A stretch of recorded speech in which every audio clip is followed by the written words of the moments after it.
السلام عليكم ورحمة الله.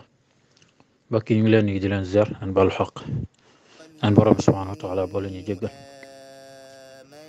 حديث اليوم لفيوخ أن معاذ بن جبل رضي الله عنه سأل رسول الله صلى الله عليه وسلم قال: قلت يا نبي الله وإنا لمؤاخذون بما نتكلم به،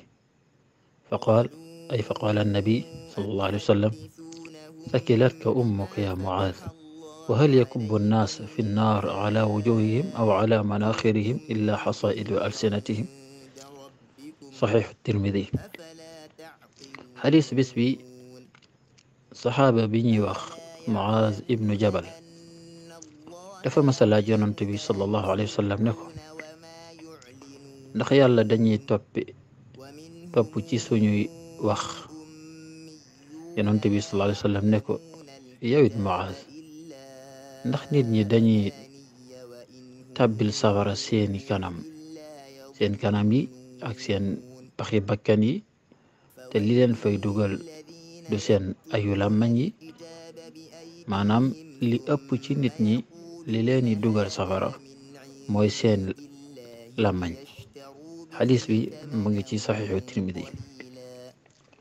yonent bi bu ne sakilat ka ummuka nag dafa am façon baat la boo xam ne arab dañ ko daan utiliser. mooy li wolof di wax ngay wax ak ndi ba si yàgg ne ko yow yàlla na nga dee, ci misaal. loolu mooy tekki sakilat ka ummuk, moom la yonent bi wax Muaaz.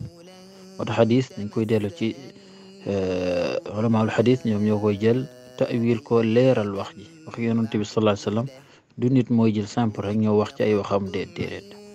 sakilat ka ummuka mooy masalan li wolof naan yàlla na nga dee. Muaaz ibn Jabal dafa laaj yonent bi ne ko sallallahu alayhi wa sallam ndax ñun li ñuy wax ni yàlla daf ñu ciy topp.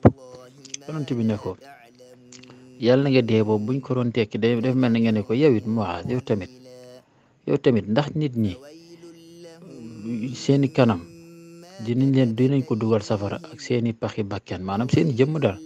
ndax li leen dugal safara li ci ëpp ndax leneen la lu dul seen ayibu làmmañ, maanaam li ñuy wax ci seeni làmmañ. maanaam daf ko bëgg wax ne ko daal ni ëpp ci nit ñi li leen di dugal safara mooy seen làmmañ.